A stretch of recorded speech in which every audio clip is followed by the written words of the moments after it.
I took some porcini mushrooms, dry, because porcinis have got a very limited season. They got a wonderful taste, but they got a very, very limited season. So I just buy them dry, reconstitute them in some water.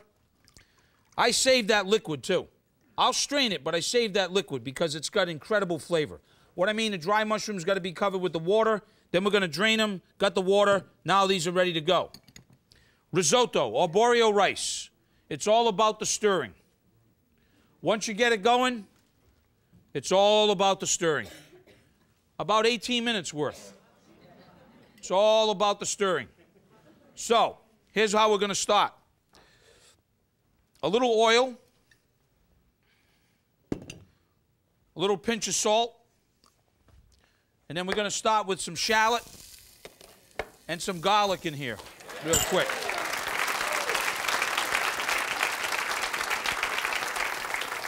Then we're going to have some butter in here. And what I like to do is I like to now add the arborio rice. Now, sometimes I want to add onions. Sometimes, okay, whatever protein we're going to have in here, whether it's vegetables, mushrooms, shrimp, lobster, whatever. Remember what I said, at least 18 minutes. So you don't want to put it in too soon because then it'll be really, really cooked. Because what I'm going to do now is I'm going to take a little butter, shallots, garlic, and I'm going to start sauteing some Pennsylvania mushrooms off to the side. Because the whole key now with risotto, I got my stock right here, okay? Look, once you start it like this, once you start it, folks, like this, have the stock close by, it's all about the stirring. Risotto just about where I want it, okay? You can see how it's breaking out. The starch has been released from it. If I was just doing this right now to eat risotto, I'd finish it. A little piece of butter, Parmesan cheese, hasta la vista. That's it, done. Eat it, enjoy it. Add whatever you want in there. Now, that's where this comes up now to the next thing, because what we're going to do is this. We're going to add, again, a little oil and some butter. And then what we're going to do is we're going to start cooking these mushrooms here. Oh, yeah, babe. And we're going to have a little shallots and a little garlic in here. Jack it up.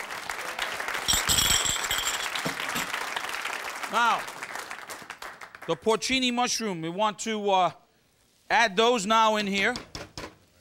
And like I said earlier, folks, don't waste this. Ah, that's like liquid gold. Now, I got the heat just about off this here. And the reason for that is because I would generally cook this a little tighter. But I'm still going to make this into a casserole. Okay? So now what we're going to do is this. We're going to just lightly cook the mushrooms. And then we'll flavor the mushrooms now with a little bit of parsley, a touch of soy sauce. And then what I'm going to do is flavor the risotto now at the end with a little bit of thyme, a little bit of rosemary. Good herbs with mushrooms. All right. Now. Oh, look at that. Oh, yeah, babe. A little white wine. Now, let me show you what we're going to do here. What we're basically going to do now is we're going to take the mushrooms right into the risotto. We're going to fold those in. And then we're going to add this right to the casserole. Okay? We're going to add this right to the casserole. Oh, no. Oh, no.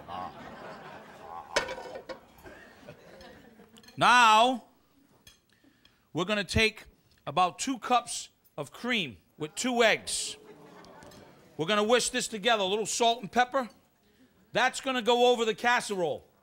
Then we're going to top that with Parmesan Reggiano cheese. All right?